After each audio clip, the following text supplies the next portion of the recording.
آپ کی مسز ماں بننے والی ہے شامیر۔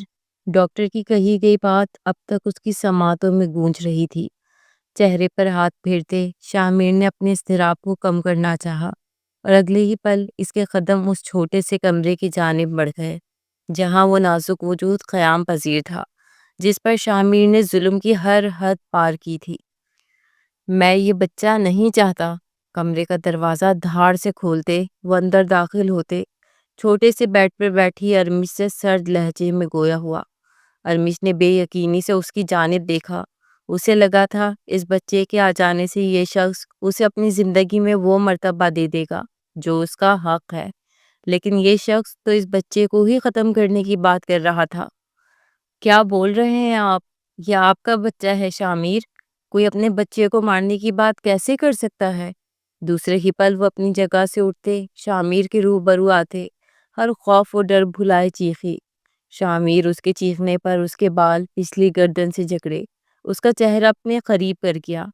میں نہیں مانتا کہ یہ میرا بچہ ہے۔ ہو سکتا ہے کسی اور کا گن تم میرے سر تھوپ رہی ہو۔ تمہیں اس بچے کو ہر صورت ختم کرنا ہوگا ارمش۔ شامیر شاہ اس کے چہرے پر جھکے غرایا۔ ارمش کی بھیگی نگاہیں بے یقینی سے پھیلیں، آنسوؤں میں روانی در آئی۔ آپ اچھی طرح جانتے ہیں یہ بچہ آپ کا ہے۔ آپ میرے نزدیک آنے والے پہلے مرد ہیں شامیر۔ میرے کردار پر الزام مت لگائیں۔ اس کا کالر مٹھی میں جکڑے وہ آپے سے باہر ہوتے چیخی۔ اس کے کردار پر وار کیا گیا تھا، اس کا بپھرنا بنتا بھی تھا۔ ایک نوکرانی کی کوکھ سے میں اپنی اولاد قبول نہیں کر سکتا۔ شاہ حویلی کا وارث ایک نوکرانی کی کوکھ سے نہیں پیدا ہو سکتا۔ سنا تم نے؟ شامیر شاہ کی گرجدار دھاڑ کمرے میں گونجی۔ ارمش کا وجود اس کی دھاڑ سنتے کپ کپا اٹھا۔ نوکرانی؟ نکاح کیا ہے آپ نے مجھ سے، بیوی ہوں میں آپ کی۔ یہ شخص سچ میں ظالم تھا، جابر تھا۔ اس شخص سے رحم یا محبت کی امید رکھتے ارمش نے خود کے دل کو ہی ٹھیس پہنچائی تھی۔ تم اچھی طرح جانتی ہو اس نکاح کی اہمیت کو۔ صرف تمہیں حاصل کرنے کے لیے یہ نکاح کیا تھا۔ تم بنا نکاح کے راضی ہو جاتی تو مجھے یہ جھنجھٹ پالنی ہی نہیں پڑتی۔ اب تم اس بچے کو ختم کرو گی۔ میں اس بچے کو قبول نہیں کر سکتا۔ اس کا وجود اگر دنیا میں آ گیا حویلی میں کوہرام مچ جائے گا۔ شامیر شاہ کی گرفت اس کے بالوں میں سخت سے سخت تر ہوتی چلی جا رہی تھی۔ اگر اس شخص کے لفظوں کی بدولت ملے گئے درد کو ارمش محسوس نہیں کر رہی ہوتی تو یقیناً بالوں پر اٹھتے درد کے سبب چیخ اٹھتی۔ میں اپنے بچے کو ختم نہیں کروں گی۔ جو کرنا ہے آپ نے وہ کریں، بے شک مجھے مار کیوں نہ دیں، میں اپنے بچے کو ختم نہیں کروں گی۔ سنا آپ نے؟ ارمش ضبط کھوتے بہتی نگاہیں لیے چیخی۔ شامیر شاہ اس کی ایک تکرار پر طیش میں آتے پاگل ہوتے اسے بیڈ پر دھکیل گیا۔ ارمش نے بے ساختہ اپنے پیٹ پہ ہاتھ رکھتے پلٹتے شامیر شاہ کو دیکھا جو اپنے تن سے اپنی قمیض جدا کرتے اس پر حاوی ہوا۔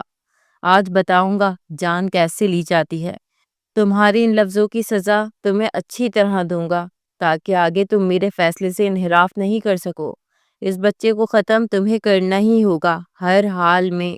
اس کے چہرے پر جھکے سفاکیت سے کہتے وہ ارمش کی تمام آہوں فریادوں کو نظر انداز کرتے اسے اپنے بے رحم قربت سے نوازتا چلا گیا۔ کہاں لے کر جا رہے ہیں آپ مجھے؟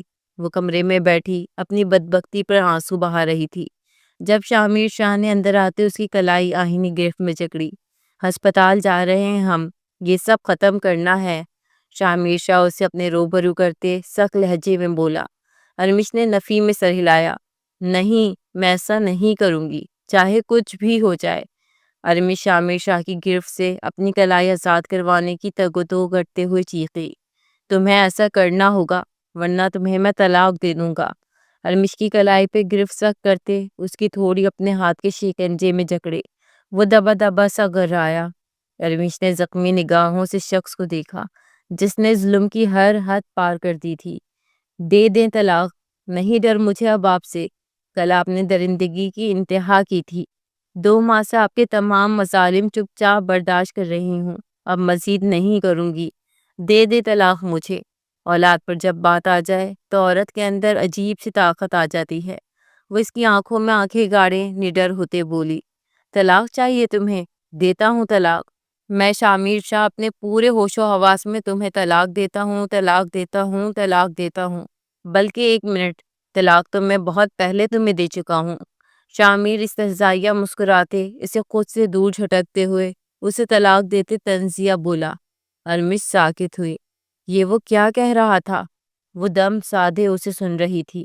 نکاح کے دوسرے ہی دن، یاد کرو، تم سے کاغذ پہ دستخط کروائے تھے، وہ طلاق کے کاغذ تھے، لیکن تمہیں بتایا نہیں کیونکہ تب میرا دل نہیں بھرا تھا، پر اب بھر گیا، اس لیے آزاد کرنا تھا تمہیں تو کر دیا، لیکن اب بھی تمہیں اس بچے کو ختم کرنا ہوگا۔ وہ جو ساکت ہوئی اسے دیکھ رہی تھی، اس کی بات پہ ٹھٹکی۔ اب کیوں؟ اب تو آزاد کر دیا نا تم نے مجھے، تو اب کیوں؟ وہ بے قابو ہوتے چیخی۔ یہ شخص اس پر ظلم کے پہاڑ توڑ رہا تھا، یہ شخص فرعون بن بیٹھا تھا۔ شامیر تنزیہ مسکرایا، کیونکہ تم میرے لیے مصیبت بن سکتی ہو، کیا پتا اس بچے کو مہرہ بنا کر میری حویلی آن پہنچو۔ تم تو میرے لیے محض چند دن کا سکون اور نشہ تھی، پر تمہاری آنکھیں مجھے یہ بتانے کے لیے کافی ہیں کہ تم میری زندگی میں بیوی والا مقام حاصل کرنا چاہتی تھی، پر افسوس میری منقوہہ حویلی میں موجود ہے۔ اب چلو۔ اسے حقیقت سے روشناس کرواتے وہ اس کی کلائی جکڑے اسے بے دردی سے کھینچنے لگا۔ چھوڑ دو مجھے، چھوڑو۔ اس کی گرفت میں جکڑی وہ اس کے ساتھ کھینچتی چلی جا رہی تھی۔ اس کی آہیں، اس کی فریادیں بنگلے میں گونج رہی تھی، لیکن شامیر بے حس بنا اسے اپنے ساتھ کھینچتا آگے بڑھ رہا تھا۔ ارمش نے روتے ہوئے اس شخص کو دیکھا۔ لاؤنج میں موجود ٹیبل پر رکھے واز کو اٹھاتے وہ اپنے بچاؤ کی خاطر شامیر کے سر پر وار کر گئی۔ شامیر اپنا سر پکڑے پلٹا، اس کی گرفت ہلکی ہوئی۔ ارمش روتے ہوئے اس کے سر پر ایک اور وار کر گئی۔ خون اس کے سر سے بہتے اس کے چہرے پر گر رہا تھا۔ وار شدید تھا۔ شامیر اپنے ہوش و حواس کھوتے زمین بوس ہوا۔ ارمش نے بھیگی خوفزدہ نگاہوں سے اسے دیکھا اور تیزی سے باہر کی جانب بھاگی۔ باہر کھڑے گارڈ کو دیکھتے وہ رکی۔ یکدم اسے کچھ یاد آیا۔ واپس آتے اس نے شامیر کے وجود کو ٹٹولتے، اس کا والیٹ نکالتے، اس میں سے پیسے لیتے اپنے ہاتھ میں دبائے۔ لاؤنج کی بائیں جانب موجود دروازے کی جانب بڑھی۔ یہ دروازہ پچھلے لان میں کھلتا تھا۔ اپنے دوپٹے کو کمر پہ باندھے وہ پچھلے لان میں آتے تھوڑی مشقت کے بعد دیوار پھلانگنے میں کامیاب ہوتے، بنا پلٹتے اس زندان سے بھاگتی چلی گئی، دور، بہت دور۔ وہ اب اس شخص کی پرچھائی تک خود پر یا اپنے بچے پر پڑنے نہیں دینا چاہتی تھی۔ شامیر شاہ شاہ حویلی کا بڑا سپوت تھا، جو شہر میں موجود خاندانی بزنس سنبھالنے کی غرض سے حویلی سے زیادہ وقت شہر میں اپنے بنگلے میں گزارتا تھا۔ طبیعت کے لحاظ سے وہ ایک عیاش پسند انسان تھا۔ حسن اس کی کمزوری تھا۔ شیلا اس کے بنگلے میں کام کرتی تھی۔ اپنی طبیعت خرابی کے سبب اس نے اپنی سوتیلی بیٹی ارمش کو شامیر کے بنگلے میں کام کرنے بھیج دیا تھا، اور یہیں سے ارمش کی بربادی شروع ہوئی تھی۔ نیلی آنکھوں والی یہ گڑیا اپنے حسن سے شامیر شاہ کو چاروں خانے چت کر گئی تھی۔ وہ اس کے قربت کا خواہش مند تھا۔ ارمش کو دیکھتے وہ غلط ارادوں سے اس کے قریب گیا۔ جب ارمش نے نکاح کی پیشکش کی، اسے یوں لگا کہ نکاح جیسے پاک بندھن میں بنتے شاید یہ شخص اس کا سرپرست بننے کے بعد بدل جائے گا اور اسے اپنی محبت اور چاہت سے نوازتے سوتیلی ماں کے ظلم سے بچا لے گا۔ اسی آس میں اس نے نکاح کی پیشکش کی۔ شامیر شاہ تو اسے حاصل کرنا چاہتا تھا۔ اس کی پیشکش قبول کرتے وہ اسے اپنی زوجیت میں لیتے حاصل کر گیا، اور ارمش بھی یہ سوچتے شاید اس شخص کا دل بدل جائے گا، یہ اسے اپنی بیوی کا رتبہ دے دے گا۔ اس پر اپنا آپ لٹاتی چلی گئی، اس بات سے انجان کہ وہ نکاح کے اگلے ہی دن جن کاغذات پہ دستخط لے چکا تھا وہ طلاق کے کاغذ تھے۔ وہ 2 ماہ اس شخص کے ساتھ گزاری گئی۔ وصل کی راتیں شامیر کے ساتھ ساتھ اسے بھی گناہ کا مرتکب کر گئی تھی۔ 2 ماہ ایک دوسرے کی سنگت میں گزارتے اس نے شامیر شاہ میں کوئی فرق نہیں دیکھا۔ وہ اسے ضرورت کے وقت یاد کرتا تھا۔ اپنی ماں بننے کی خبر سنتے وہ یہ سوچ بیٹھی تھی کہ شاید اب یہ شخص اولاد کی خاطر اسے اس کا مقام دے دے گا، لیکن یہاں بھی وہ غلط تھی۔ وہ عیاش پسند انسان کے نزدیک صرف ایک کھلونا تھی، جس سے وہ جب جب کھیلتا تھا، جب جب اسے ضرورت محسوس ہوتی تھی۔ یہ بات سچ تھی، وہ اس شخص کو دل سے اپنا مجازی خدا مان بیٹھی تھی، جو انسان کہلانے کی بھی لائق نہیں تھا۔ وہ اب اپنے بچے کو نہیں کھونا چاہتی تھی، اس کا اس شخص سے دور چلے جانا ہی بہتر تھا۔ 5 سال بعد، سر، ایمرجنسی میں ایک بچہ آیا ہے، اس کے سر سے بہت تیزی سے خون بہہ رہا ہے، جلدی چلیں۔ وہ اپنے آفس میں بیٹھا چائے سے لطف اندوز ہو رہا تھا جب نرس نے آ کر اسے اطلاع دی۔ ازمیر فوراً سے چائے کا کپ ٹیبل پہ رکھتے تیز قدموں سے ایمرجنسی کی جانب بڑھ گیا۔ کیا ہوا؟ کیسے لگی اسے یہ چوٹ؟ وہ 5 سالہ بچہ شدت سے روتا اپنے سر سے بہتے خون کو دیکھتے پینک ہو رہا تھا۔ ازمیر اس بچے کی جانب دیکھتے وہاں موجود ایک بزرگ عورت سے سرد لہجے میں گویا ہوا، صاحب کھیلتے کھیلتے سیڑھیوں سے گر گیا۔ حلیمہ اماں عزیر کو دیکھتے نم آواز میں بولی۔ ازمیر نے جبڑے سختی سے بھینچے۔ عزیر کا ٹریٹمنٹ شروع کیا۔ وہ انتہائی پیار اور محبت سے اسے ٹریٹ کر رہا تھا کہ عزیر رونا بھولے اس کی جانب دیکھے بھرائی آواز میں اسے اس کی باتوں کے جواب دے رہا تھا۔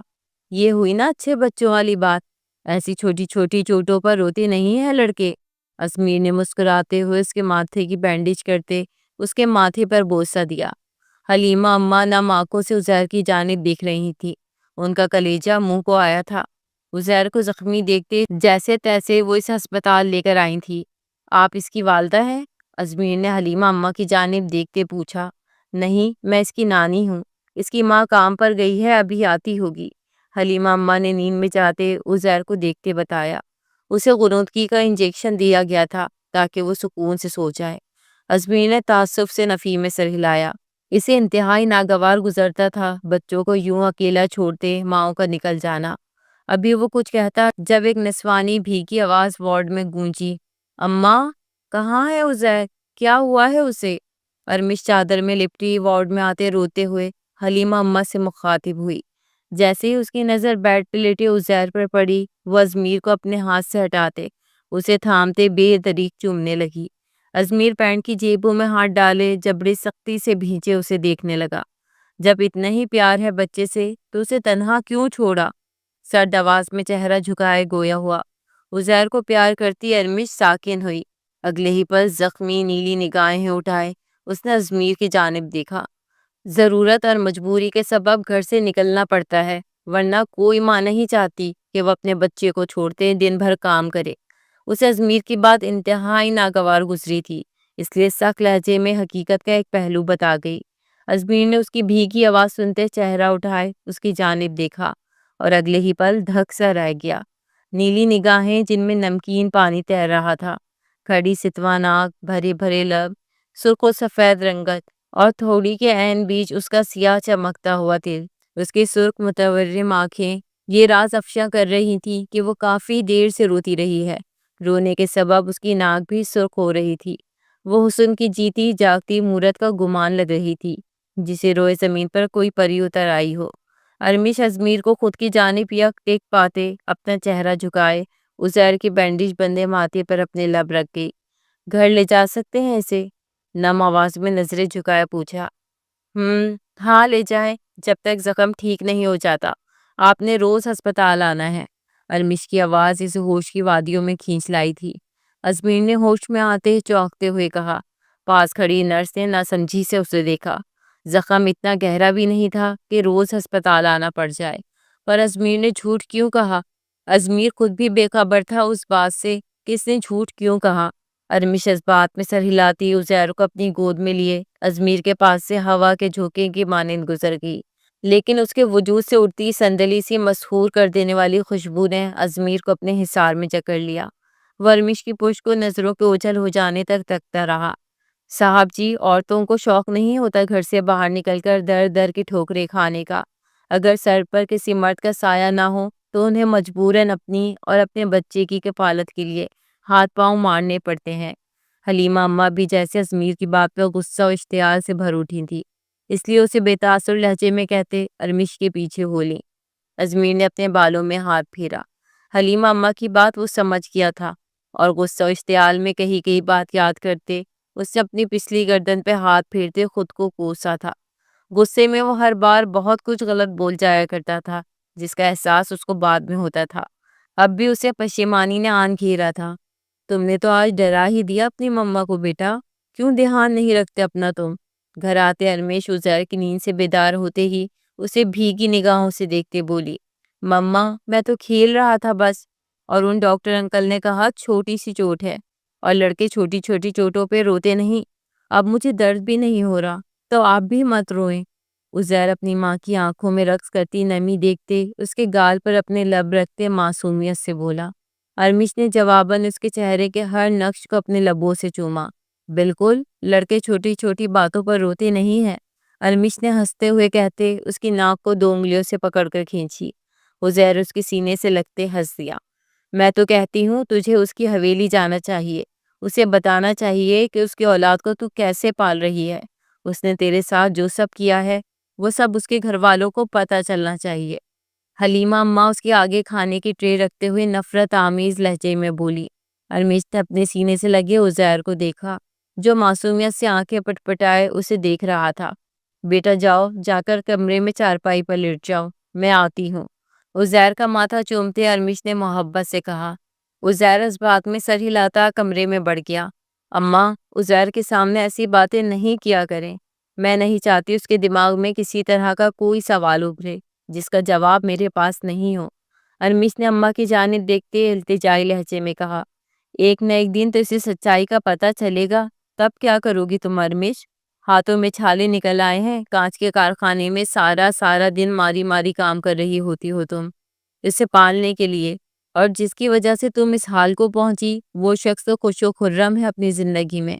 اماں اس کے ہاتھوں کی بند مٹھیوں کو کھولتے اس کی زخمی ہتھیلیوں کو دیکھتے سنجیدگی سے بولیں۔ ارمیش کی آنکھیں بھیگی۔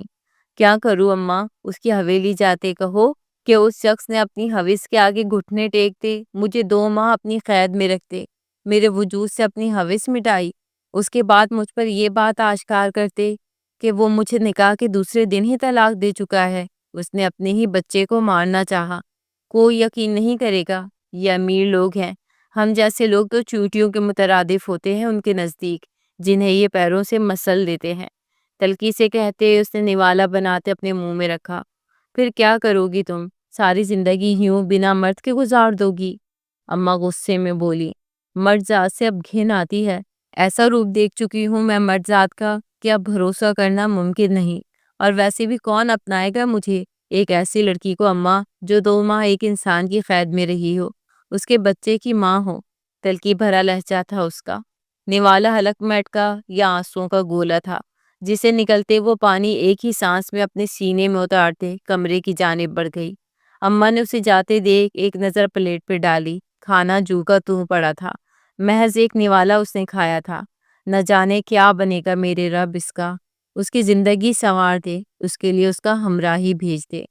اماں اپنی نم آنکھیں رگڑتے آسمان کی جانب دیکھتے رب سے فریاد کرنے لگی۔ ازمیر اپنے آفس میں کرسی کی پشت سے ٹیک لگائے آنکھیں موندے بیٹھا تھا۔ آنکھوں کے بند پردوں پر زخمی نیلی نمکین پانی سے بھری آنکھیں رقص کر رہی تھی۔ ضرورت اور مجبوری کے سبب گھر سے نکلنا پڑتا ہے، ورنہ کوئی ماں نہیں چاہتی کہ وہ اپنے بچے کو چھوڑتے دن بھر کام کرے۔ مدھم بھیگی بھرائی حقیقت سے روشناس کرواتی آواز اس کی سماعتوں سے گونج رہی تھی۔ آج دوسرا دن تھا اس سے ہوئی اس چھوٹی سی ملاقات کا، لیکن وہ نظریں، وہ آواز اس کی سماعتوں اور نظروں سے ہٹنے سے انکاری تھی۔ اس کی سوچ ارمیش سے شروع ہوتے اس پر ہی ختم ہو رہی تھی، اور یہ سب اس کی 27 سالہ زندگی میں پہلی بار ہو رہا تھا۔ حالیہ کچھ دنوں میں ہی وہ باہر ملک سے اپنی ڈاکٹری مکمل کرتے پاکستان آیا تھا۔ کیا پتا تھا یہاں آتے ہی ایک لڑکی اس کے ذہن اور سوچوں پر سوار ہو جائے گی۔ سر، کل والا پیشنٹ عزیر اپنی والدہ ارمیش کے ہمراہ آیا ہے۔ نرس نے دروازہ نوک کرتے اسے آگاہ کیا۔ صبح سے 5 سے 6 بار وہ پوچھ چکا تھا۔ کیا نام بتایا اپنے بچے اور اس کی ماں کا؟ ازمیر فوراً سے سیدھا ہوتے بولا۔ نرس اس کی بےتابی پر مسکرائی۔ ہسپتال کا سب سے خوش شکل اور ہنسمکھ ڈاکٹر تھا وہ، اور اس کی یہ بے چینی ان سب کو مزہ دے رہی تھی۔ بچے کا نام عزیر اور ماں کا نام ارمیش ہے، نرس مسکراتے ہوئے کہتی وہاں سے چلی گئی۔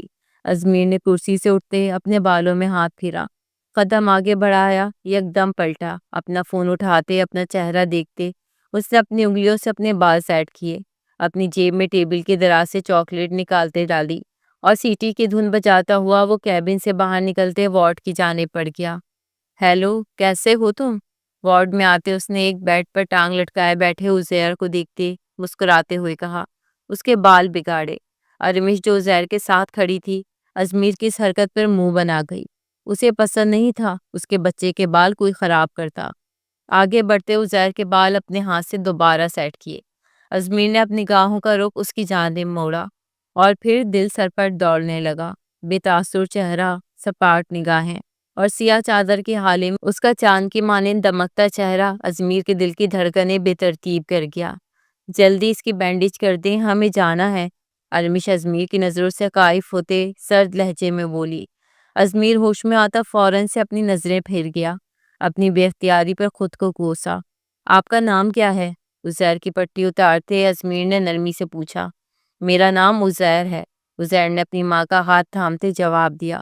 ارمش کی نگاہیں اس کے زخم کو دیکھتے پھر نم ہوئی۔ اور آپ کی مما کا؟ ازمیر کے سوال پر وہ جو نم نگاہیں لیے عزیر کو محبت سے دیکھ رہی تھی، ازمیر کو غصے سے گھورنے لگی۔ میں نے جیسے انفارمیشن کے لیے پوچھا تھا۔ ازمیر ارمش کے یوں گھورنے پر تیزی سے وجہ پیش کر گیا۔ ارمش نے لب بھینچے اسے دیکھا۔ ارمش نام ہے مما کا، عزیر نے مسکراتے ہوئے جواب دیا۔ اوہ نائس نیم، یہ لو تمہاری چاکلیٹ، آج تم روئی نہیں اس لیے تمہارا گفٹ۔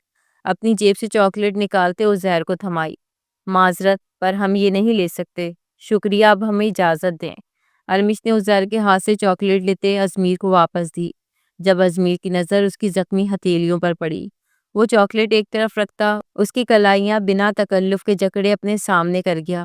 سفید ہتھیلیوں پر چھالے اور کٹس کے نشان دیکھتے ازمیر کے ماتھے پر بل گہرے ہوئے۔ یہ کیسے لگی آپ کو؟ ازمیر کی جرأت پر ارمش ساکت ہوئی اسے دیکھ رہی تھی۔ کس قدر حق سے وہ اس کی کلائیاں جکڑ گیا تھا اور اب اس سے ان زخموں کی بابت پوچھ رہا تھا۔ ہاتھ چھوڑے میرا، یہ کیا بدتمیزی ہے؟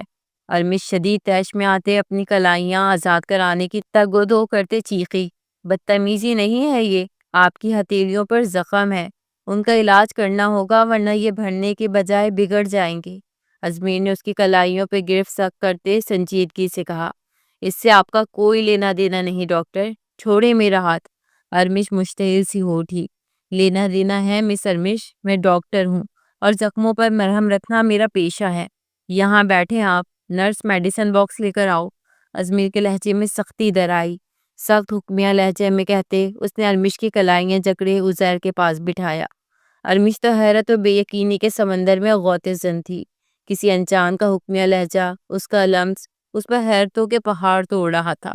ازمیر اس کے برابر میں بیٹھتے نرس کو میڈیسن باکس لانے پر اس میں سے دوائی نکالتے ماتھے پہ بل لیے، اس کی کلائیوں کے ایک ہاتھ سے نرمی سے پکڑے، اس کی ہتھیلی پر سبز زخموں پر مرہم لگا رہا تھا، اور ارمش حیرت زدہ سی اسے دیکھ رہی تھی۔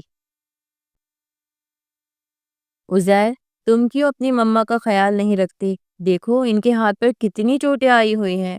اس کی ہتھیلیوں پر مرہم لگاتے وہ عزیر سے مخاطب ہوا، جو یکدم اپنی ماں کے سینے سے آن لگا تھا۔ میں تو کہتا ہوں مما کو ڈاکٹر کے پاس چلیں، یہ نہیں جاتی۔ پہلے اتنے زخم نہیں تھے، مما روز کارخانے جاتی ہیں اور جب آتی ہیں ان کی چوٹیں بڑھ جاتی ہیں ڈاکٹر انکل۔ عزیر اپنی سمجھ کے مطابق اسے بتا گیا۔ ازمیر نے جبڑے سختی سے بھینچے، نظریں اٹھائے ارمش کی جانب دیکھا، جو نیلی حیرت سے پھیلی آنکھیں لیے اسے دیکھ رہی تھی۔ آپ کے شوہر کی ڈیتھ ہو گئی ہے؟ ازمیر کل حلیمہ اماں کی بات سے یہی اندازہ لگا سکا، اس لیے پوچھ بیٹھا۔ کہیں دل کی بدلتی حالت اس قدر نہ بدل جائے کہ واپسی کے لیے قدم بڑھانا مشکل ہو جائے، اس لیے پہلے ہی جان لینا چاہا۔ گویا اگر وہ کسی کی امانت ہے تو وہ اپنی بے ترتیب ہوتی دھڑکنوں کو ڈپٹے قابو کر لے گا۔ یہ پرسنل سوال ہے ڈاکٹر، کیا ایسے سوال پوچھنا بھی آپ کے فرض میں شامل ہے؟ ارمش کی نیلی آنکھوں سے حیرت چھلکتی چلی گئی۔ وہاں اب اشتعال نے اپنی جگہ بنائی تھی۔ ازمیر اپنی آنکھوں کے بدلتے تاثرات سے محظوظ ہوتے اس کی کلائیاں آزاد کر گیا۔ یہ فرض میں نہیں شامل، لیکن قدم آگے بڑھانے سے پہلے پوچھ لینا ضروری تھا۔ اگر کسی کی امانت ہے تو الٹے قدم لوٹ جاؤں گا، اگر نہیں تو تمام دوریاں مٹاتے آپ کو اپنا بنا لوں گا۔ دل میں چھپے الفاظ زبان پر آئے۔ کل سے جو بے قراری نے وجود کا احاطہ کیا ہوا تھا وہ جھٹ سے دور ہوئی۔ وہ بے نام احساسات اس کے لبوں سے ادا ہوتے اپنا نام منتخب کر گئے۔ وہ جو طیش و اشتعال سے اسے دیکھ رہی تھی بے یقین ہوئی۔ اتنی نادان تو نہ تھی جو ان لفظوں کے پس منظر کو سمجھ نہیں پاتی۔ وہ بیڈ سے یوں اٹھی جیسے اس نے کرنٹ کی ننگی تار کو چھو لیا ہو۔ آپ کا دماغ خراب ہے اور نظریں بھی، اوباش قسم کے ڈاکٹر ہیں آپ۔ عزیر کو اپنی گود میں اٹھائے اسے سخت و سرد نظروں سے گھورتے ہوئے اسے اوباش کا لقب دیتے وہ تیز قدموں سے باہر کی جانب بڑھی۔ عزیر کی مما، گھر کا پتہ دے دیں، رشتہ لے کر آنا ہے۔ وہ تیز تیز قدموں سے آگے بڑھ رہی تھی جب ازمیر کی چیخ اسے اپنے عقب میں سنائی دی۔ ارمش پل بھر کے لیے رکی۔ پاگل، نفسیاتی انسان، اگلے ہی پل دانت پیستے ہوئے کہتی، وہ ازمیر کی نظروں سے اوجھل ہو گئی۔ ازمیر نے اپنے بالوں میں ہاتھ پھیرتے اپنی جانب شریر نگاہوں سے مس ماریا کو دیکھتے پا کر 32 دانتوں کی نمائش کی۔ کیا تھا یہ سب؟ نرس ماریا عمر میں اس سے بڑی تھی، اس کے پاس آتے اس کے بازو میں ہاتھ ڈالے استفسار کرنے لگی۔ لو ایٹ فرسٹ سائٹ ہوا ہے ماریا ڈارلنگ، کتابوں والا پیار ہوا ہے، پہلی نظر والا پیار، پہلا پہلا پیار۔ لفظوں کو گنگناتے ہوئے کہتے وہ نرس ماریا کا ہاتھ پکڑے انہیں گھمانے لگا۔ وہ ہنستے ہوئے اس کی خوشی میں شامل ہوئی۔ 1 ہفتہ ہونے کا آیا تھا۔ وہ ہر روز ہسپتال میں ارمش کا انتظار کرتا تھا۔ آس پاس کے علاقوں میں گھومتے اسے ڈھونڈنے کی کوشش بھی کر چکا تھا، لیکن سب ناکام۔ پہلی نظر کی محبت اس نے محض کتابوں میں پڑھی تھی، اور اکثر وہ محبت کی باتیں سنتے ہنس دیا کرتا تھا۔ اب خود پہ گزر رہی تھی تو پتہ لگ رہا تھا یک طرفہ محبت کس قدر بے چین کر دیتی ہے انسان کو۔ اسے شدت سے اپنی غلطی کا احساس ہوا تھا کہ اسے اس دن ارمش کو ایسے جانے نہیں دینا چاہیے تھا۔ اس کے گھر کا پتہ لازمی معلوم کر لینا چاہیے تھا۔ آج اس کی لیٹ نائٹ شفٹ تھی، تقریباً 12 بج چکے تھے، اور وہ اب اپنے گھر جا رہا تھا۔ گاڑی چلاتے وہ انہی سوچوں میں مہو تھا جب سنسان سڑک پر اسے ایک وجود پیچھے کی جانب دیکھتے بھاگتا ہوا دکھائی دیا۔ ازمیر نے بروقت بریک لگایا، ورنہ وہ نازک وجود اس کی گاڑی کے آگے آتے زخمی ہو جاتا، جبکہ وہ نازک وجود گاڑی سے بچنے کی خاطر خوفزدہ ہوتے اپنے ہاتھوں کو اپنے چہرے پہ رکھ گیا تھا۔ ازمیر اپنی جانب کا دروازہ کھولتے تیزی سے باہر نکلا۔ کون ہے آپ؟ رات کے اس پہر یہاں کیا کر رہی ہیں؟ مردانہ تفکر بھری آواز سنتے ارمش نے اپنے چہرے سے ہاتھ ہٹاتے ازمیر کی جانب دیکھا۔ ارمش؟ ازمیر بے یقین ہوا۔ جسے در در ڈھونڈتا رہا تھا وہ اسے یہاں آدھی رات کے وقت اندھیرے میں ڈوبی سنسان جگہ پر ملی تھی۔ ازمیر نے اس کا سرتا پیر جائزہ لیا، اس کی پھٹی آستین، اس کے بکھرے بال، اس کا پھٹا ہونٹ اور اس پہ چھپے انگلیوں کے نشانات اسے جو کہانی بیان کر رہے تھے اسے سمجھتے ازمیر نے جبڑے بھیچے۔ اوئے لڑکی، رک، ادھر آ! اپنے عقب سے آتی بھدا مردانہ آواز سنتے ارمش نے ازمیر کی جانب دیکھا۔ اگلے ہی پل وہ اس کے قریب آتے اس کا ہاتھ تھام گئی۔ پلیز ڈاکٹر، مجھے بچا لو، وہ مجھے نوچ کھائیں گے، پلیز ڈاکٹر۔ ارمش اس کا ہاتھ تھامتے روتے ہوئے اس سے فریاد کرنے لگی۔ ازمیر نے لہو رنگ آنکھوں سے اس کا بکھرا سراپا دیکھا۔ اگلے ہی پل وہ اسے اپنی پشت پہ کرتے اسے چھپا گیا تھا۔ سانس اشتعال کے سبب دھمکی کی مانند چل رہی تھی۔ اس نے خون آشام نگاہوں سے سامنے آتے 2 نوجوانوں کو دیکھا جن کی ہوس اور غلاظت بھری نگاہیں ارمش کی جانب مرکوز تھیں۔ ارمش خوف سے کپ کپاتے ازمیر کے عقب میں بالکل چھپ سی گئی۔ لڑکے، یہاں سے چلے جا، اس لڑکی کو ہمارے حوالے کر۔ وہ آدمی ازمیر کی جانب بڑھتے سرد لہجے میں کرایا۔ لے جاؤ اگر لے جا سکتے ہو تو۔ ازمیر کندھے اچکائے کہتا سائڈ ہوا۔ ارمش نے بے یقینی سے ازمیر کو دیکھا۔ وہ تو سمجھی تھی کہ ڈاکٹر اسے بچا لے گا، لیکن وہ تو ایک طرف کھڑا سینے پر ہاتھ باندھے تماشا دیکھ رہا تھا۔ دیکھو پلیز، مجھے جانے دو، چھوڑ دو۔ اس آدمی کو اپنی جانب بڑھتا دیکھ ارمش بھیگی آواز میں ملتجی لہجے میں بولی۔ اس کی فریاد التجا کا کوئی اثر نہ ہوا۔ پلیز تم مجھے بچا لو، میں ساری زندگی تمہاری احسان مند رہوں گی، تم جو بولو گے وہ کروں گی، پلیز بچا لو۔ اس آدمی کو رکتے نہ دیکھ ارمش اب ازمیر کی جانب دیکھتے ہاتھ جوڑتے بولی۔ ازمیر سپاٹ نگاہوں سے اس کی جانب دیکھ رہا تھا۔ اس آدمی نے ہاتھ آگے بڑھایا ارمش کو چھونے کی غرض سے۔ اس سے پہلے وہ ارمش کو چھوتا، ازمیر تیر کی تیزی کی مانند اس کے آگے ڈھال بن کر آتے اس شخص کا بڑھا ہاتھ پکڑ کے مروڑ چکا تھا۔ ارمش جو خوف سے اپنی آنکھیں بند کر گئی تھی، چیخوں کی آواز سنتے آنکھیں کھولتے دوبارہ بے یقینی کے سمندر میں غوطہ زن ہوئی۔ وہ کسی ماہر کی طرح ان دونوں آدمیوں پر حاوی ہوتے ان پر پے در پے وار کر رہا تھا۔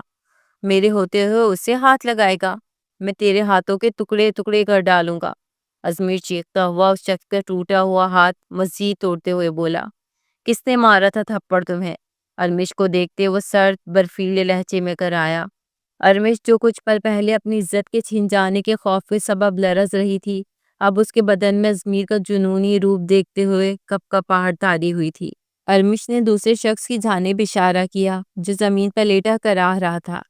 ازمیر اس بے جان ہوئے شخص کو آزاد کرتے دوسرے شخص پر ٹوٹ پڑا۔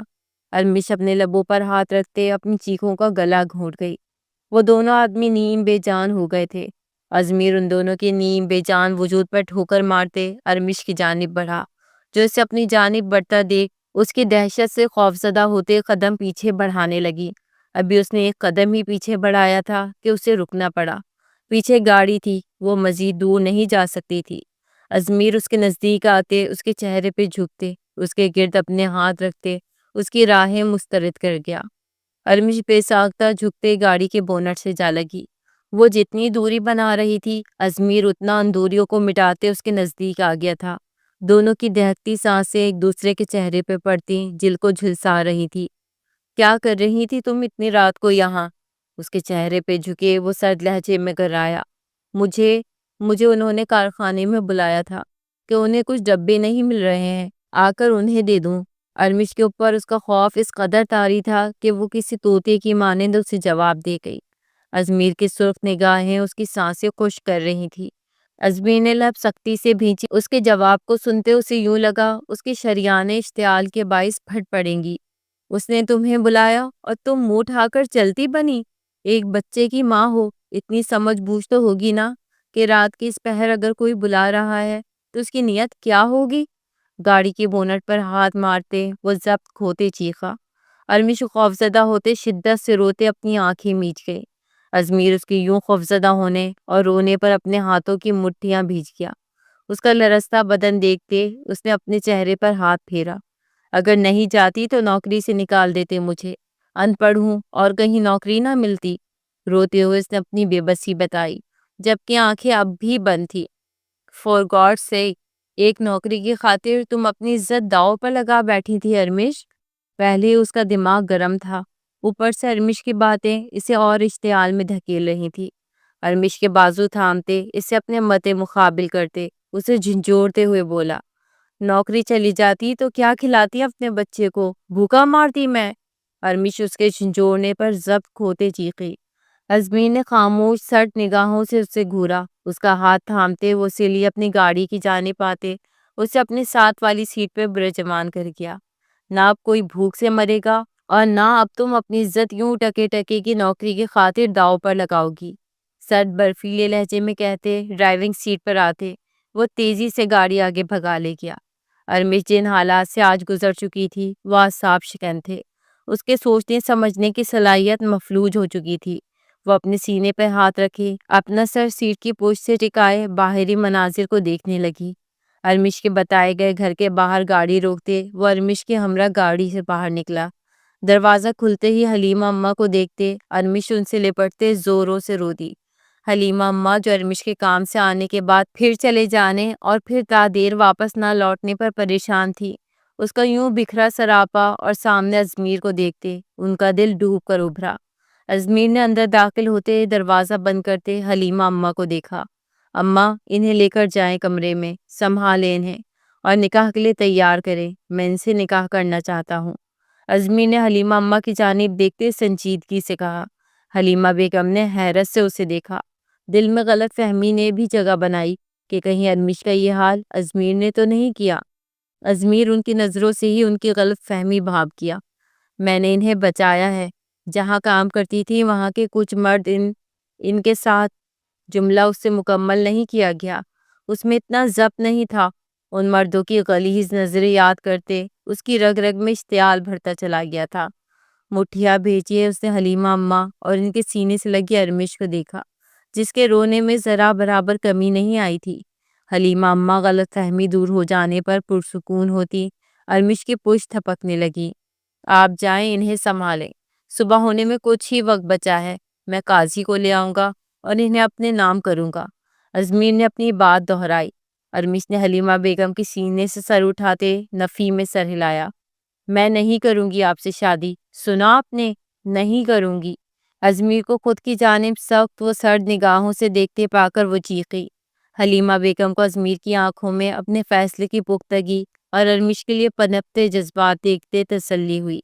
وہیں ارمش کا جواب انہیں پریشانی میں مبتلا کر گیا۔ آپ کو کرنا ہوگا نکاح مجھ سے، ازمیر نے لفظوں پر زور دیتے کہا۔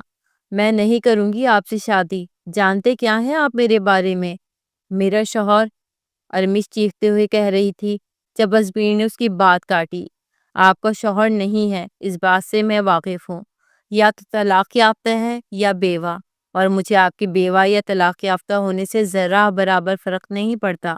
ازمیر اس کی بات کاٹتا درستگی سے گویا ہوا۔ ارمش نے مٹھیاں بھیجے اس کی جانب دیکھا، اس کی نظروں سے چھلکتے پیام کو پڑھتے ارمش نے بے ساختہ نفی میں سر ہلایا۔ کچھ بھی کہہ لے، میں نہیں کروں گی شادی آپ سے، کسی صورت نہیں، سمجھے آپ؟ دوبارہ مرد ذات پر بھروسہ نہیں کر سکتی میں، نہیں بھروسہ مجھے کسی مرد پر، ہذیانی انداز میں کہتے وہ اپنے کمرے میں جا بند ہوئی۔ ازمیر اس کی پشت کو سلگتی نگاہوں سے دیکھتے حلیمہ بیگم کی جانب متوجہ ہوا۔ مجھے سب جاننا ہے اماں، ارمش کے بارے میں۔ اماں کو دیکھتے اس نے سنجیدگی سے کہا۔ اماں اس بات میں سر ہلاتے اسے لیے تخت پر بیٹھی اور اسے سب بتاتی چلی گئیں۔ میں اس شخص کا نام نہیں جانتی، نہ ہی اس نے کبھی بتایا۔ کراچی جانے والی ٹرین میں وہ مجھے ملی، تب سے میرے ساتھ ہے۔ مجبوری کا کوئی تھا نہیں، اس لیے اسے رکھ لیا۔ سارا دن شیشے کے کارخانے میں کام کرتے وہ ہم دونوں کو پالتی ہے۔ اب تم بتاؤ بیٹا، اتنا سب کچھ سہنے کے بعد وہ کیسے مرد ذات پر بھروسہ کرے؟ حلیمہ اماں سارا ماضی بتاتے خاموش ہوئیں۔ ازمیر کی آنکھوں میں سرخی کی گہری لالی نے تہ بنائی۔ وہ ہاتھوں کی مٹھیاں بھیجے، جبڑے سختی سے کسے، ارمش پر بیتے ہر ظلم کو سنتا چلا گیا تھا۔ پہلو میں موجود دل پھٹنے کے قریب تھا۔ آپ مجھے اجازت دیں، میں ان سے بات کر لوں اماں۔ ہر مرد ایک جیسا نہیں ہوتا۔ جو مرد خود سے جڑی عورت کی تکلیف اس کے آنسوؤں کی وجہ بنے، وہ مرد نہیں ہوتا۔ سنجیدگی سے کہتے وہ اپنی جگہ سے اٹھ کھڑا ہوا۔ جاؤ بیٹا۔ حلیمہ اماں کو اس کے جذبات سچے لگے۔ اگر یہ شخص اس دکھوں کی ماری لڑکی کو خوشیوں کی جانب واپس لا سکتا تھا تو انہیں قبول تھا۔ ازمیر اس بات میں سر ہلاتے کمرے کی جانب بڑھ گیا۔ کمرے کا دروازہ بنا تکلف کے کھولتے وہ اندر داخل ہوا۔ ارمش جو زہر کو اپنے سینے سے لگائے رو رہی تھی، اسے اندر آتا دیکھ اپنے آنسو تیزی سے صاف کر گئی۔ ازمیر اسے روتے دیکھ تڑپ اٹھا۔ آگے بڑھ کر وہ گھٹنوں کے بل اس کے قدموں میں بیٹھا۔ ارمش نے حیرت سے اسے دیکھا۔ شادی کر لیں مجھ سے، لہجے میں التجا، محبت، جانے کیا کچھ تھا۔ ارمش نے ہچکی بڑھتے اسے دیکھا، جس کی آنکھیں اس کے سچے جذبات کو عیاں کر رہی تھی۔ میرا ماضی، ارمش نے کہنا چاہا، جب اس کے لبوں پر اپنی انگلی رکھ گیا۔ ماضی ماضی ہوتا ہے، گزرا ہوا وقت۔ اسے سیکھ حاصل کر کے آگے بڑھ جانا چاہیے، اسے روگ نہیں بنانا چاہیے، ایسا روگ جو آپ کے حال اور مستقبل کو کھا جائے۔ اس کے لبوں پر انگلی رکھتے وہ گھمبیر لہجے میں گویا ہوا۔ یقین نہیں کر پاؤں گی، ارمش نے بے بسی سے کہا۔ اسے تو ہسپتال کی ملاقات کے بعد لگا تھا کہ شاید وہ ٹھرکی انسان ہے جس نے کچھ پل کے لیے اس سے شاید مذاق کیا ہے، لیکن یہ شخص، اس کے لفظ، اس کی آنکھیں ان جذبوں کو عیاں کر رہی تھی جو ہر ایک کی چاہت ہوتے ہیں۔ یقین کر کے دیکھ لیں، ایک بار ہاتھ تھام لیں، وعدہ کرتا ہوں نہیں گرنے دوں گا، ان آنکھوں میں آنسو نہیں لانے دوں گا، کوئی غم پاس نہیں آئے گا، خوشیاں ہی خوشیاں چاروں جانب ہوں گی۔ ازمیر نے کہتے اس کے آنسو صاف کیے جو پھر بہہ نکلے تھے۔ میرا بچہ، ارمش نے عزیر کی جانب دیکھتے کہا۔ ہمارا بچہ، آپ میری، آپ کے وجود کا حصہ میرا، ازمیر نے کہتے محبت سے اس کے ماتھے پہ بوسہ دیتے اس کے آگے ہاتھ بڑھایا۔ امید بھری نظروں سے اسے دیکھا۔ ارمش اس کے بڑھے ہاتھ کو کچھ پل خاموشی سے دیکھتے اس کے ہاتھ میں اپنا ہاتھ تھما گئی۔ یقین کیا ہے، ٹوٹنے مت دینا، مر جاؤں گی اس بار۔ ارمش کے کہنے پر ازمیر نے زوروں سے نفی میں سر ہلایا۔ مرتا مر جاؤں گا، یقین نہیں ٹوٹنے دوں گا۔ اس کے ہاتھ پر گرفت مضبوط کرتے وہ محبت سے گویا ہوا۔ ارمش بھیگی نگاہوں سمیت ہنس دی۔ ازمیر بھی مسکرا گیا۔ اگلے چند گھنٹوں میں وہ ازمیر کی زوجیت میں آ گئی تھی۔ سب سے زیادہ خوش حلیمہ بیگم تھی۔ ارمش کو آباد دیکھتے جیسے ان کے دل میں ٹھنڈک سی اتر گئی تھی۔ کیا آپ کے گھر والے مجھے اپنا لیں گے؟ ازمیر کے ساتھ گاڑی میں سوار ارمش کسی خوف کے تحت سوال کو ہوئی۔ اس کی آنکھوں میں واضح پریشانی تھی۔ ازمیر کی گود میں عزیر بیٹھا راستے میں آنے والے منظر سے لطف اندوز ہو رہا تھا۔ ازمیر نے نظروں کا رخ ارمش کی جانب کیا، جو سرخ لباس میں لبوں پر ہلکا سا مصنوعی رنگ لگائے بالوں کو کھلا چھوڑے پورے حق سے اس کے پہلو میں ابراجمان تھی۔ مجھے میری بیوی کے لیے سٹینڈ لینا آتا ہے، اسے اس کا مقام دلوانا آتا ہے۔ اس کا ہاتھ اپنے ہاتھوں میں تھامتے وہ مضبوطی سے بولا۔ ارمش آسودگی سے مسکرا دی۔ فجر کے وقت ان کا نکاح ہوا تھا۔ صبح ہی وہ حلیمہ بیگم سے اجازت لیتے حویلی کے لیے نکل چکے تھے۔ حلیمہ بیگم کو ساتھ لے جانا چاہا لیکن انہوں نے منع کر دیا۔ اب وہ دونوں ایک دوسرے کے سنگ نئی منزل کی جانب گامزن تھے۔ السلام علیکم۔ ارمش کا ہاتھ تھامے حویلی کے اندر داخل ہوتے اس نے بلند آواز میں سلام کرتے لاؤنج میں بیٹھے ہر فرد کی توجہ خود کی جانب مبذول کی، جبکہ ارمش شدید گھبراہٹ میں مبتلا تھی۔ وعلیکم السلام۔ یکدم صوفے پہ دیدہ زیب لباس میں ملبوس عورت آنکھوں میں محبت لیے سلام کا جواب دیتے ان کی جانب آئی اور انتہائی محبت سے ارمش کو اپنے گلے لگایا۔ ارمش نے حیرت سے ازمیر کی جانب دیکھا جس نے مسکراتے پلکوں کو جھپکا، جبکہ وہاں موجود ایک عمر دراز شخص بھی مسکراتے ہوئے ان دونوں کو دیکھ رہے تھے۔ کون ہے یہ لڑکی اور یہ بچہ؟ ازمیر؟ لاؤنج میں گونجتی کڑک دار آواز کو سنتے ارمش اس عورت کے گلے سے ہٹتے ان کی جانب دیکھنے لگی۔ جو واحد شخص تھے وہاں موجود جن کی آنکھوں میں سرد پن اور ناگواری تیر رہی تھی۔ یہ میری بیوی اور بچہ ہے تایا جان۔ ازمیر نے ارمش کے ہاتھ پہ گرفت مضبوط کی۔ کس سے پوچھ کر تم نے ایک بچے کی ماں سے شادی کی؟ اسے اس حویلی میں لے آیا ازمیر؟ تایا اپنی جگہ سے اٹھتے گرجے۔ عزیر بے ساختہ ڈر کر اچھلا۔ تایا جان، بچے کی موجودگی میں لحاظ کریں، انم اسے لے جاؤ۔ عزیر کو پیار کرتے اس نے تایا جان کو ٹوکا اور ایک طرف کھڑی اپنی بہن کو پکارا۔ جذبات میں سر ہلاتے محبت پاش نگاہوں سے عزیر کو دیکھتے اسی لیے وہاں سے نکلتی چلی گئی۔ تایا جان، میرے سرپرست میرے والدین ہیں اور یہ ہر بات سے واقف ہیں، باقی میں کسی کو بتانا ضروری نہیں سمجھتا۔ اپنے تایا کی فرسودہ رسم و رواج اور بیجا اصولوں سے وہ اول دن سے قائف رہتا تھا، اس لیے بے تاثر لہجے میں گویا ہوا۔ ارمش کا دل شدت سے دھڑک رہا تھا، اسے یوں اپنی وجہ سے اپنے تایا سے بحث کرتے دیکھ، جبکہ ایک الگ احساس بھی جسم و جان میں سرایت کر رہا تھا کہ وہ اس کے لیے لڑ رہا تھا۔ اوہ، تو کسی نے بھی مجھے بتانا ضروری نہیں سمجھا؟ جو بھی ہے، میں اس گھر میں اس لڑکی کا وجود برداشت نہیں کروں گا۔ ہمارے ہاں خاندان سے باہر شادی نہیں کی جاتی، اس شادی کو قبول نہیں کروں گا میں۔ تایا جان سرد آواز میں بولے۔ خاندان میں اب تک کوئی لڑکی بچی نہیں، لڑکے بچے ہیں، ان کی آپس میں کروا سکتے ہیں شادی تو کروا دیں۔ ازمیر کی بات سنتے اس سنجیدگی اور کثافت بھرے ماحول میں بھی اس کے والدین کے لبوں پر مسکراہٹ چھائی، جبکہ ارمش کو بھی بے ساختہ ہنسی آئی۔ تایا جان نے گھور کر اسے دیکھا۔ باقی یہ میری بیوی ہے، مجھے قبول ہے، میرے ماں باپ کو قبول ہے، باقی ہمیں کسی سے غرض نہیں، اور اس حویلی میں اگر اس کا وجود برداشت نہیں کیا جا سکتا تو پھر میرا وجود بھی ناگوار گزرے گا کیونکہ میں اس کے ساتھ جڑ چکا ہوں، اور پھر میرے ماں باپ کا بھی کیونکہ وہ میرے ساتھ جڑے ہیں۔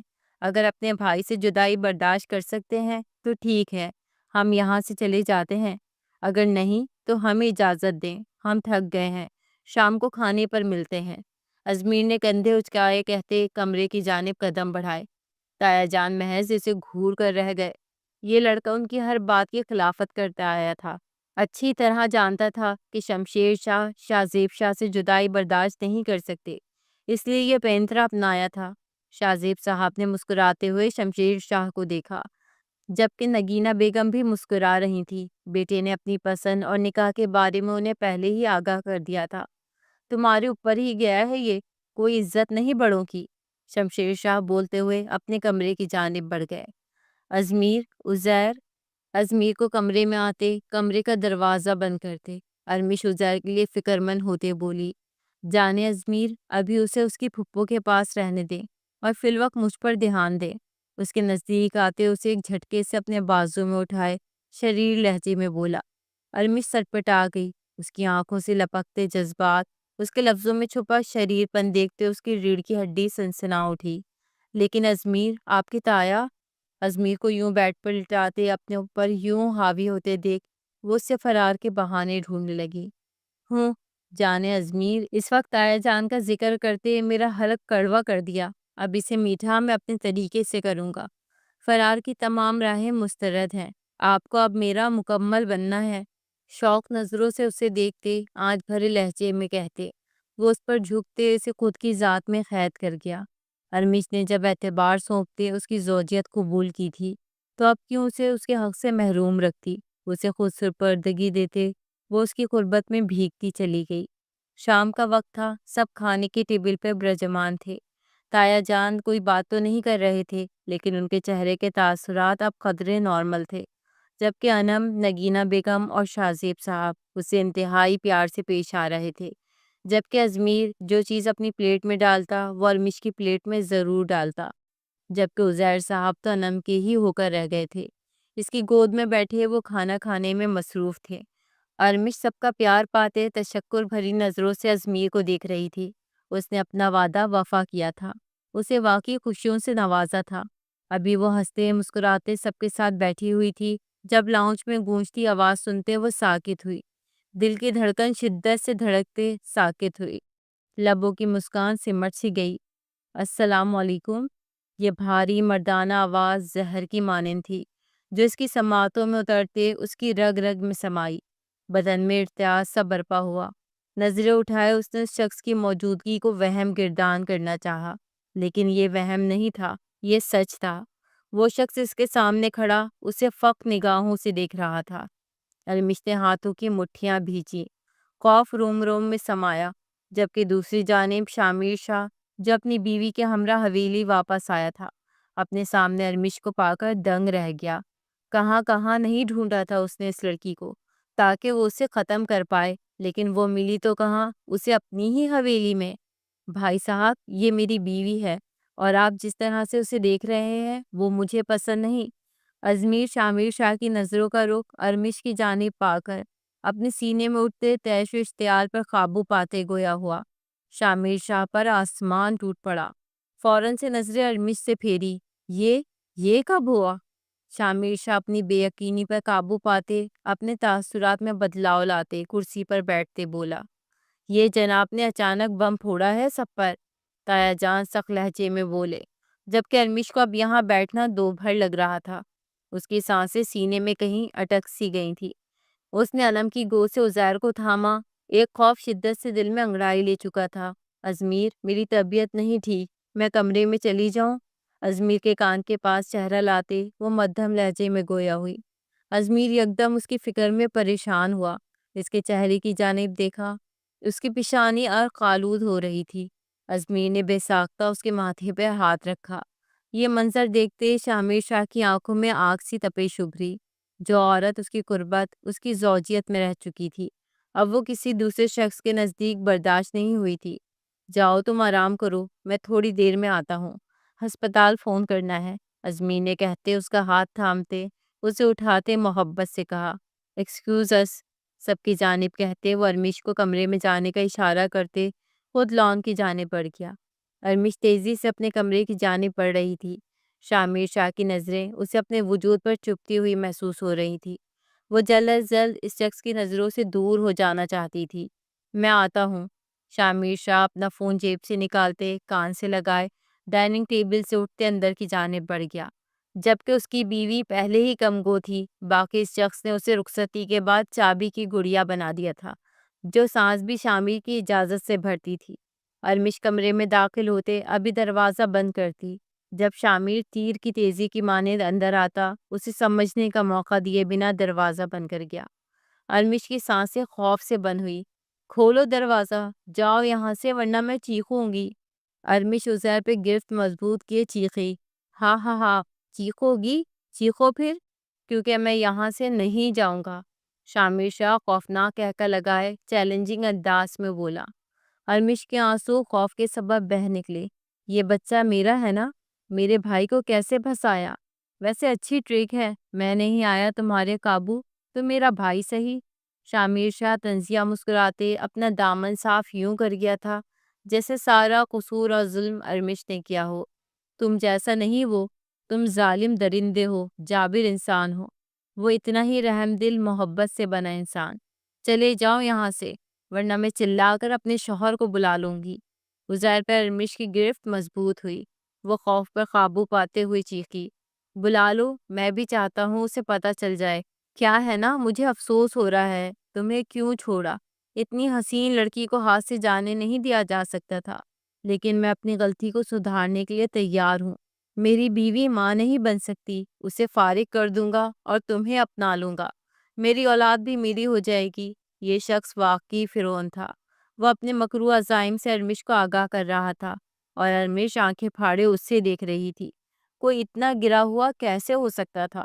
تم مجھے طلاق دے چکے ہو، ہمارے درمیان اب کوئی تعلق نہیں رہا۔ ارمش اس کی بات سنتے بے یقینی سے بولی، کون یقین کرے گا؟ طلاق نامہ نہیں میرے پاس، پر نکاح نامہ ضرور ہے، وہ میں ضرور دکھا سکتا ہوں۔ شامر شاہ قباست سے بولا۔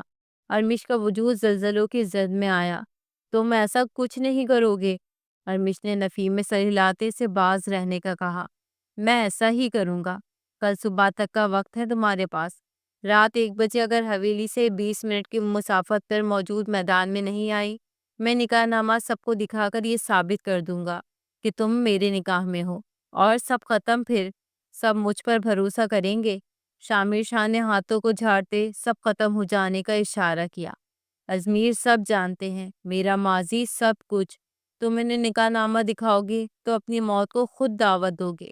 وہ مجھ سے بہت پیار کرتے ہیں، تمہارے ٹکڑے ٹکڑے کر دیں گے۔ ارمش بے خوفی سے بولی۔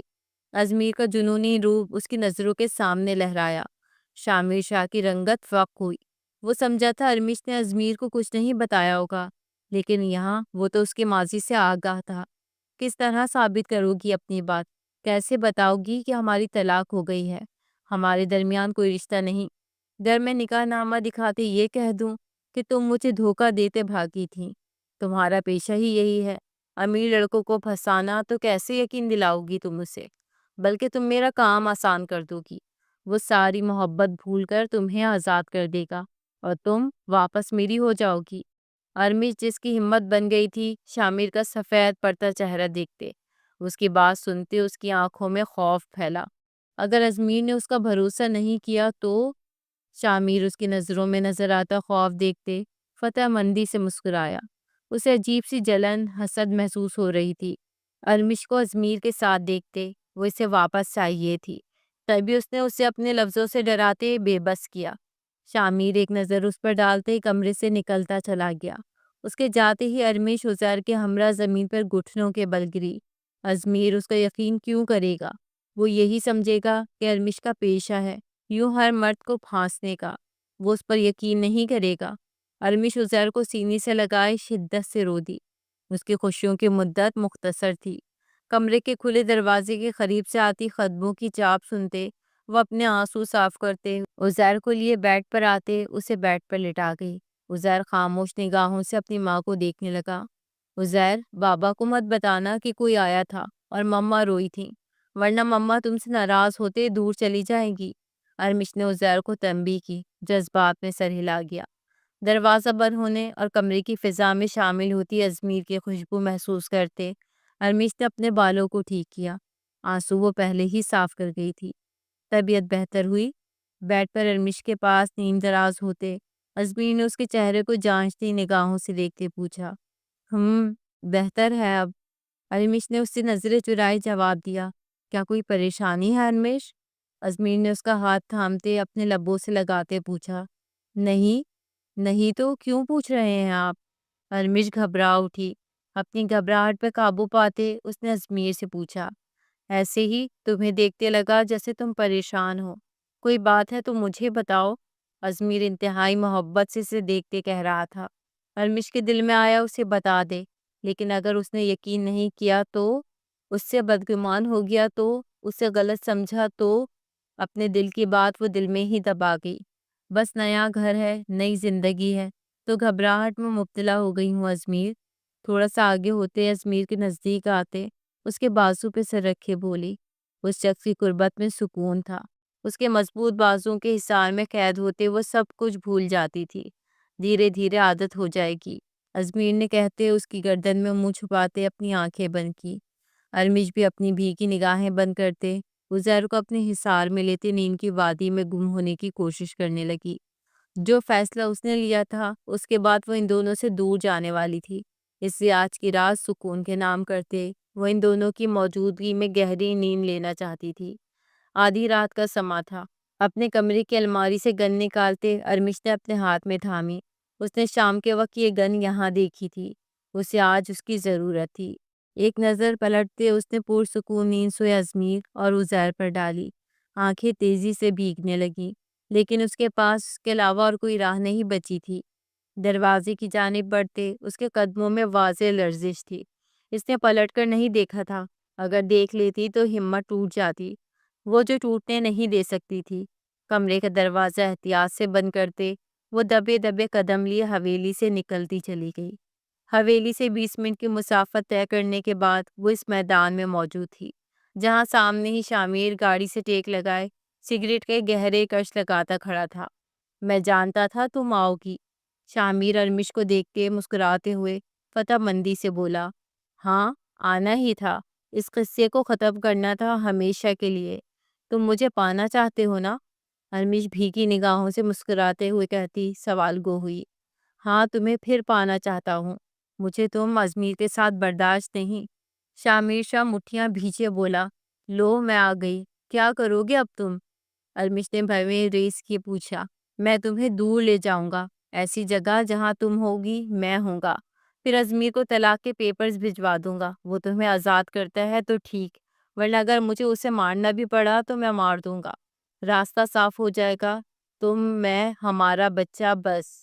شامیر شاہ پاگل ہو اٹھا تھا، وہ بس اب کسی نہ کسی طرح ارمش کو اپنے پاس دیکھنا چاہتا تھا۔ ارمش پہلے سے زیادہ حسین ہو گئی تھی، اور حسن اس کی کمزوری تھا۔ ارمش ہنسی، اور ایسا ہونے سے پہلے میں اس وجود کو ہی ختم کر دوں گی جس کی وجہ سے فساد برپا ہے۔ اس حسن کی وجہ سے تم نے مجھ پر ظلم کی تمام حدیں توڑی تھی، اس حسن کی وجہ سے میں نے در در کی ٹوکریں کھائی، اور اب اسی حسن کی وجہ سے تم مجھے واپس پا کر کسی معصوم شخص کی زندگی برباد کرنا چاہتے ہو، اور ایسا میں ہونے نہیں دوں گی۔ میں اپنے آپ کو ہی ختم کر دوں گی، میں ختم تو تمام فساد ختم۔ اپنے ماتھے پہ گن رکھتے ارمش بھیگی آواز میں بولی۔ ارمش، ایسا نہیں کرو، تمہارا بچہ ہے، اس کا کیا ہوگا؟ شامیر فوراً سیدھے ہوتے اسے دیکھتے بولا۔ اسے ازمیر سنبھال لیں گے، وہ بہترین انسان ہے، بھیگی آواز میں مسکراتے ہوئے کہتی۔ اس سے قبل وہ ٹریگر دباتی جب کسی نے اس کے ہاتھ کا نشانہ آسمان کی جانب کیا۔ گولی کی آواز سناٹے میں گونجی۔ ازمیر نے ارمش کو سیدھا کرتے اسے جھنجھوڑتے ہوش دلایا۔ پاگل ہو گئی ہو؟ اپنے آپ کو ختم کرنے چلی تھی؟ دماغ کام کرتا ہے یا نہیں؟ جب کہا تھا بھروسہ رکھنا مجھ پر، کبھی تمہارا یقین نہیں ٹوٹنے دوں گا، تو کیوں چھپایا مجھ سے؟ کل جب پوچھا تو کیوں نہیں بتایا؟ اس کے کندھے جھنجھوڑتے وہ اس سے سوال گو تھا۔ ازمیر، وہ شام، خاموش رہو تم، سب جانتا ہوں، کل ہی اس حقیقت سے روشناس ہو گیا تھا، دل میں آیا اس شخص کے ٹکڑے ٹکڑے کر دوں، لیکن خاموش تھا کہ تم مجھے بتاؤ، لیکن تمہیں مجھ پر بھروسہ نہیں، میرے وعدوں پر بھروسہ نہیں۔ ازمیر چیخ رہا تھا اور ارمش روتے ہوئے نفی میں سر ہلا رہی تھی۔ حویلی کا ہر فرد وہاں موجود تھا، سب کو کل ہی ازمیر سچائی بتا چکا تھا جب اس نے شامیر اور ارمش کی باتیں کمرے کے باہر کھڑے سنی تھی، اور آج سب اپنی آنکھوں سے ثبوت بھی دیکھ چکے تھے۔ معاف کر دیں ازمیر، میں نہیں چاہتی تھی کہ آپ مجھ سے بدگمان ہو، میں آپ کی نظروں میں اپنا مقام گرتا ہوا نہیں دیکھ سکتی تھی، اس لیے خود کو مارنے چلی تھی۔ میں آپ کی بنا نہیں رہ سکتی ازمیر، مجھے معاف کر دیں۔ ازمیر کے سینے سے لگی وہ روتے ہوئے ہچکیوں میں بولی۔ ازمیر نے سرخ نگاہوں سے شامیر کو دیکھ کے اس کی پشت پر ہاتھ پھیرا۔ وہ جس طرح لرز رہی تھی، رو رہی تھی، وہ مزید غصہ کرتا تو وہ لازماً اپنے ہوش و حواس کھو دیتی۔ شامیر شاہ، ہم بے شک صغیر سردار ہوں، ظالم ہوں، جابر ہوں، لیکن کبھی کسی عورت کے ساتھ اس طرح کا ظلم نہ کبھی کرتے نہ کبھی ہوتا دیکھ سکتے ہیں، چاہے پھر اپنی اولادی گناہ گار کیوں نہ ہو۔ ابھی اسی وقت اس حویلی سے تمہارے تمام رشتے ختم ہوتے ہیں۔ اپنی بھانجی کو گھٹ گھٹ کر جیتا ہم دیکھ چکے ہیں، نہ ہی ہمارے خاندان کے مرد عورتوں پہ گندی نگاہ رکھتے ہیں، نہ ہی برداشت کرتے ہیں۔ تم نے آج ہمارا سر شرم سے جھکایا ہے، اس سے پہلے ہم اپنی گن میں موجود تمام گولیوں سے تمہیں بھون ڈالیں، یہاں سے چلے جاؤ۔ شمشیر شاہ کی گرجدار آواز اس میدان میں گونجی۔ تمام فرد شامیر کو نفرت آمیز نگاہوں سے دیکھ رہے تھے۔ شامیر اپنے باپ کی بات سنتے چہرہ جھکائے وہاں سے نکلتا چلا گیا، اس بات سے انجان کہ موت اس کا راستے میں انتظار کر رہی ہے۔ چلو حویلی، ازمیر نے اپنے سینے سے لگی ہچکیاں بھرتی ارمش کو دیکھتے کہا۔ نہیں، پہلے آپ کہہ دیں آپ ناراض نہیں مجھ سے، ارمش ضدی لہجے میں بولی۔ ازمیر جو شدید طیش میں مبتلا تھا اس کے انداز پر مسکرا گیا۔ ناراض تو میں ہوں اور میری ناراضگی تمہیں اپنی قربت سے دور کرنی ہوگی۔ اس کے کان میں جھکتے زمانے سرگوشی کرتے وہ ارمش کے آنسو پر بند باندھ گیا۔ ارمش کی رنگت سرخ ہوئی۔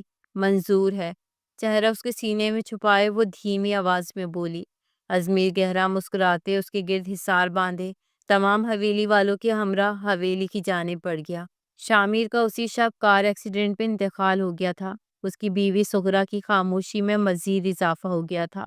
وہ ٹوٹ گئی تھی شوہر کا مکروہ چہرہ دیکھنے اور پھر اس کی وفات کے بعد۔ شمشیر شاہ نے اسے باہر ملک اپنی بہن کے پاس واپس بھیج دیا تھا۔ وہ اس حویلی میں شامیر کی منکوحہ اور بیوی بن کر رہی تھی۔ اب جب وہ نہیں تھا تو اسے بھی اس کی یادوں سے رہائی پانے کے لیے نئے ماحول کی ضرورت تھی۔